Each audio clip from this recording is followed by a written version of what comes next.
Do you know the difference between a fully developed claim and a standard claim when it comes to VA disability? A lot of people get these two mixed up, and if you do that, you could severely delay your success. Stand by, let's talk about it.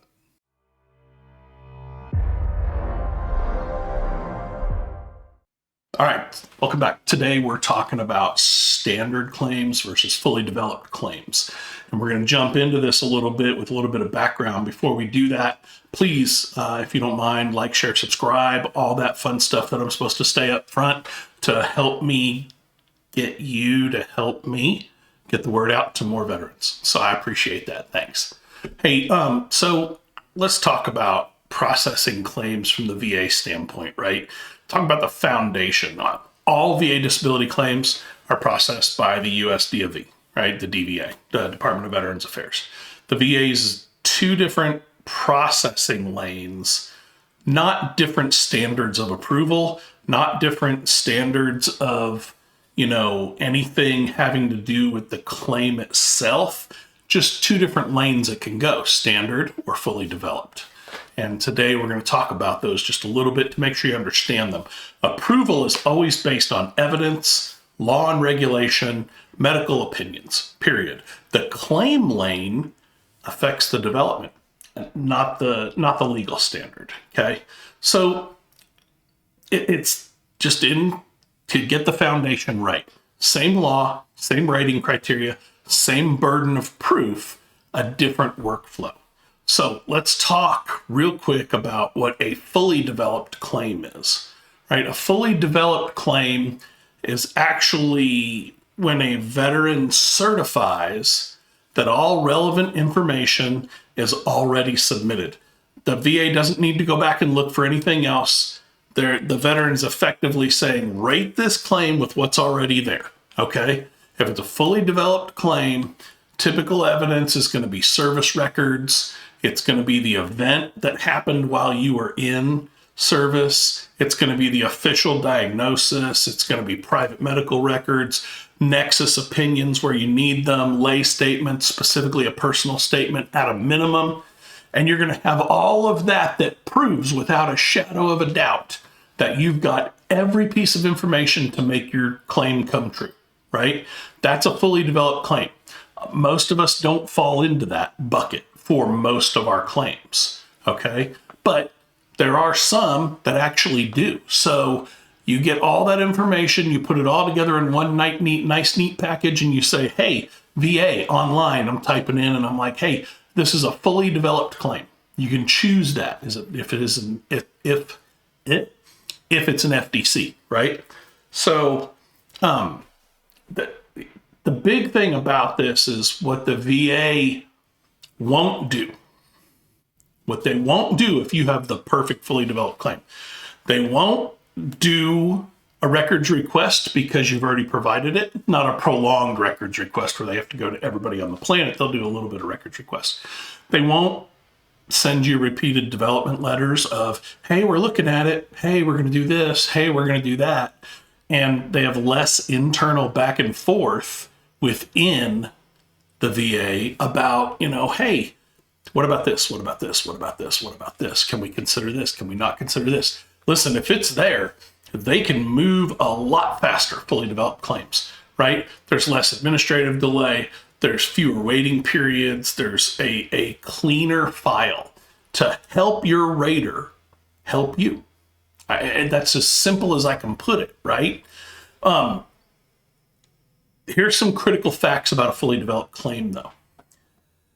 Within that process, you have to understand that if the VA decides that you do not have everything, your fully developed claim automatically converts to a standard claim. There's no penalty, there's no denial, and there's going to be no notification that they changed it. So that's where things will potentially slow down for you. So what is a standard claim? A standard claim is where the VA takes responsibility for developing their own internal evidence to support the claim. The veteran cooperates as needed. So a standard claim is, hey, I had this event in service.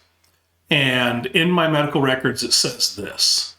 And here's my own personal statement about my headaches, my foot, my back, my arms, my knees, whatever, right?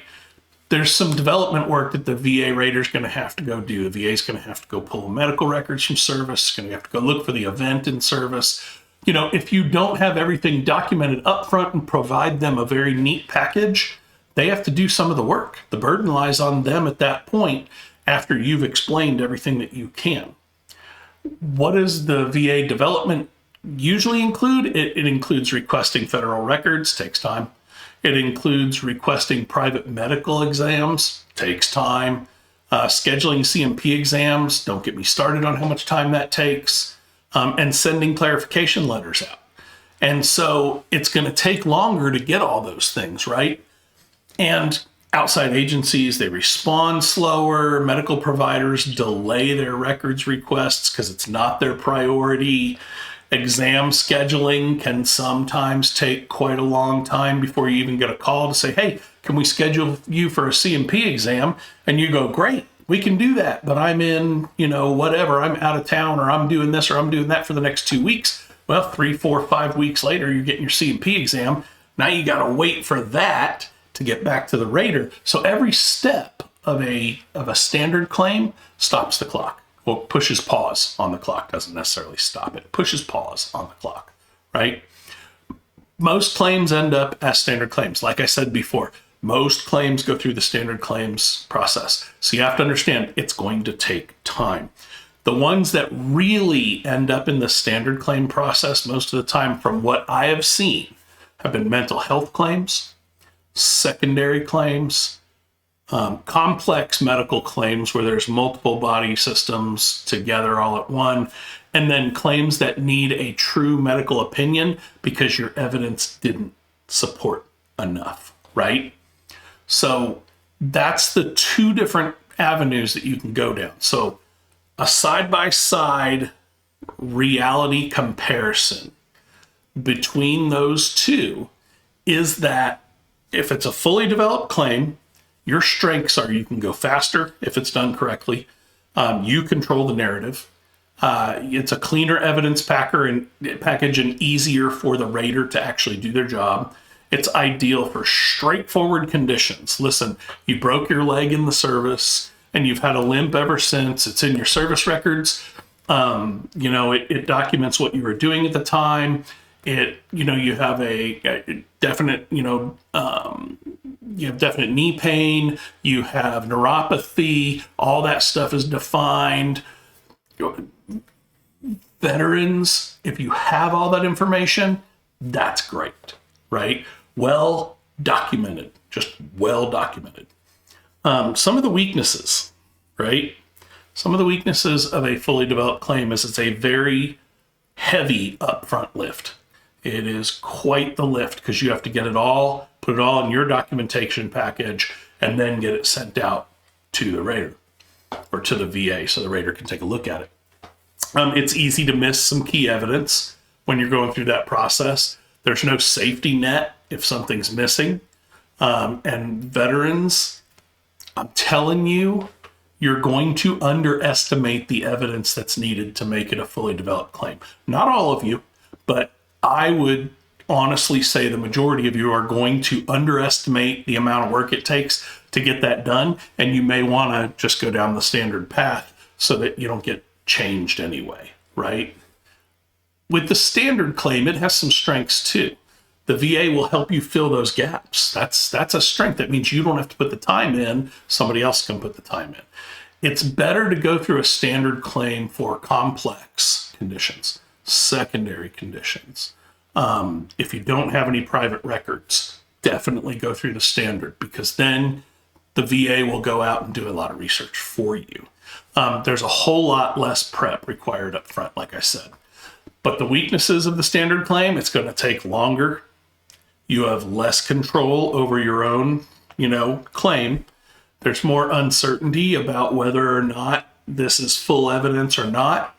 And there's more waiting, right? So evidence can be night and day, but evidence can also be subject to interpretation, right? I have headaches because I was working in gas fumes all the time in the military. Well, that's very subjective, right? So there's some of those things are really, really tough to figure out what you really want to do. That uncertainty, that objectiveness that requires interpretation, you definitely are going to see some delays from that, right? All right, so what are some of the common veteran mistakes that kill? Speed, fully developed claim speed. Number one, uploading evidence after filing. Can't do that for FDCs. Upload everything up front, don't touch it. That's it. That's a fully developed claim. If you can upload everything up front and you can say, I'm done, then you're done.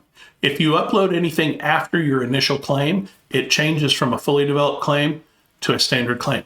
There's going to be any notification, like I said before. It's just going to flip the switch and it's going to take longer. Number two is assuming that a CMP exam doesn't count as development. The CMP exam can count as development. Exams are a development. Medical conditions or medical opinions are a development. Fully developed claims does not equal no exams. It can equal no exams, but it doesn't automatically give that to you. Mistake number three, filing your fully developed claim without nexus evidence. Don't do it. If you can't put the two together solidly on paper, it's not a fully developed claim. It's a standard claim. You're going to end up in the standard row anyway. So I don't know why you would want to put yourself through that if you know you're going to end up there either way, right? It's especially common for these FDCs to be missing the nexus evidence for secondary conditions, for sleep apnea, for GERD, for migraines, sometimes mental health. The VA is required by their rules to go out and develop medical opinions, right?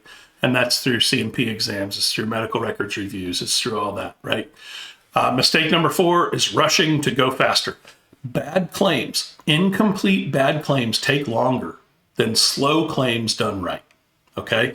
If you put an FDC in and you say, oh, I've got everything, and you mismatched some of your evidence for multiple different things, and you don't have all the right information in there, that claim that you submitted as an FDC may, and I don't have the full stats on this, but it may take longer than if you went the standard claim route, because the standard claim route goes through a different process flow, right?